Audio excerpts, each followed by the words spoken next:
नमस्ते दोस्तों, मैं डॉक्टर अजीत कुमार यादव, अमृतम हॉस्पिटल भीटी मऊ से। दोस्तों, आज हम अपने एक ऐसे केस से आप लोगों से मिलवाएंगे इस पेशेंट को हमारे यहाँ 3 दिन पहले आई थी और इनको कमर में असहनीय दर्द था। इवन पेशेंट पहले से भी ट्रीटमेंट ले रहा था। इसके बारे में पेशेंट से हम खुद भी बात कराएंगे आपको कि उन्होंने कहाँ दवा ली, क्या क्या समस्याएं थी। लेकिन जब ये पेशेंट हमारे पास 3 दिन पहले रात में जब ये लेकर आए थे लोग, एज ए इमरजेंसी पेशेंट बनाकर लेकर आए थे लोग, और इनका मैंने MRI चेक किया तो इनका disc degeneration L5S1 lumbar spondylosis जैसी प्रॉब्लम थी, जिसकी वजह से पेशेंट एक लंबे समय से सफर कर रहे थे और पेशेंट को कंप्लेन ये थी कि आसानी कमर में दर्द। उसके साथ साथ मैंने पेशेंट का जब शुगर टेस्ट किया तो उस समय 454 शुगर आ रहा था रात के टाइम, और पेशेंट को BP की समस्या भी थी, 160/90 की प्रॉब्लम थी। पेशेंट काफ़ी दर्द से परेशान थी और काफ़ी दिक्कतों का सामना कर रही थी। लेकिन सिर्फ हम लोगों ने पेशेंट को कोई भी पेन किलर या इंजेक्शन हमें देने की जरूरत नहीं पड़ी। हम लोगों ने उसी रात में पेशेंट को पंचकर्मा किया। पंचकर्मा में हम लोगों ने पेशेंट का कटिबस्ती और उसके बाद से स्नेहन, स्वेदन जैसे कई सारे पंचकर्मा के कई सारे प्रोसेस किए, और जो कि पेशेंट को हमारे इमीडिएट बिना किसी इंजेक्शन के पेशेंट को हमारे दर्द में लगभग 50 से 70% पेशेंट को रिलीफ मिला। और पेशेंट को हम लोगों ने अपने यहाँ 2-3 दिन भर्ती करके पंचकर्मा का पूरा प्रोसीजर पेशेंट के साथ किया। हम लोगों ने पेशेंट को डिस्चार्ज कर दिया। पेशेंट 3 दिन की दवा लेकर के हमारे यहाँ से गया है और अभी पेशेंट हमारे पास बैठा हुआ है। अब हम पेशेंट से आपको खुद मिलवाते हैं कि पेशेंट ने जब हमारे यहाँ से आयुर्वेद के पंचकर्मा का ट्रीटमेंट लिया, आयुर्वेदिक मेडिसिन ली, तो जो पहले इनको समस्याएं थी और आज 3 दिन बाद दवाओं के साथ इनको कितना आराम है, हम खुद पेशेंट से बात कराते हैं। आप माता जी, क्या नाम है आपका? कहाँ घर है आपका? एकौना। तो ये आपकी कमर में दर्द कब से होता है आपको?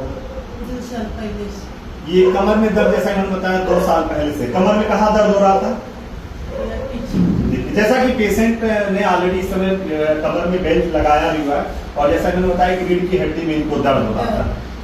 दवा में आप मतलब कहाँ दवा किया आपने? चंचल डॉक्टर से 6 महीना हुआ से दवाई ली, कोई आराम ना मिला, वहाँ से छोड़ गई। आज हम रोड गई पार्टी डॉक्टर की, वो देना 2 महीना दवाई, फिर PGI गया। गई। जैसा कि उन्होंने बताया कि आजमगढ़ हुआ, PGI हुआ, ऊपर से इन्होंने DHU जैसे हायर सेंटरों से भी इन्होंने कमर दर्द से परेशान थे और उन्होंने दवा कराया, इनको लाभ नहीं मिला। हमारे यहाँ आज से 4 दिन पहले 5 दिन पहले आप आई थी, रात में आप आई थी। हम लोगों ने तुरंत आपका पंचकर्मा किया, सिकाई की जो हम लोगों ने किया, और आपको यहाँ भर्ती भी किया था 2 दिन के लिए, और आप 3 दिन की दवा ले। अभी आपको आराम है पहले से? हमने कोई इंजेक्शन या इस तरह की कोई चीजें तो नहीं लगाई? नहीं, सिर्फ दवाइयाँ और पंचकर्मा किया। ठीक है, जैसा इन्होंने मतलब अभी आप ठीक हैं।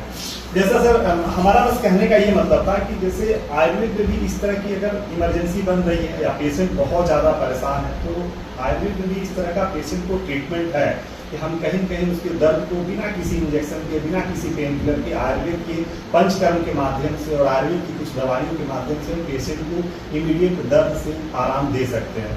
आप जैसा कि पेशेंट ने बताया कि 3 दिन की दवा के बाद और पंचकर्मा के बाद जो है पेशेंट को काफ़ी इनकी कमर की दर्द में काफ़ी आराम है। लेकिन अभी पेशेंट हमारे यहाँ अंडर ट्रीटमेंट में रहेगा, आगे भी इनके ट्रीटमेंट चलते रहेंगे। जब ये कम्प्लीटली, जैसे कि अभी इन्होंने बेल्ट लगा रखा है, मैंने ही एडवाइस किया होगा, लेकिन जब हम कम्प्लीटली पेशेंट का बेल्ट हटवा देंगे और पेशेंट हमारा बिल्कुल फिट होगा, तो हम एक रिव्यू वीडियो फिर बनाएंगे और आप लोगों को वो फिर इस वीडियो से रूबरू कराएंगे। और कहेंगे हमें ये वीडियो बनाने का सिर्फ मतलब ये था कि आप जानिए कि lumbar spondylosis, lumbar ankylosis, cervical spondylitis जैसे इस तरह के प्रॉब्लम में अगर कहीं आयुर्वेद एक सफल और अत्यंत प्रभावी ट्रीटमेंट है। बिना किसी सर्जरी के पेशेंट को बिल्कुल आराम मिलता है, बिल्कुल पेशेंट जो है बिल्कुल सेटिस्फाइड होकर हम लोग के यहाँ से जाता है। और हम चाहेंगे कि अगर इस तरह के पेशेंट कभी कोई किसी को प्रॉब्लम हो तो आप हमसे मिलिए। अंत में मैं बस यही कहूँगा, आयुर्वेद अपनाइए, स्वस्थ रहिए। हमारा लक्ष्य स्वस्थ भारत। नमस्ते भारत।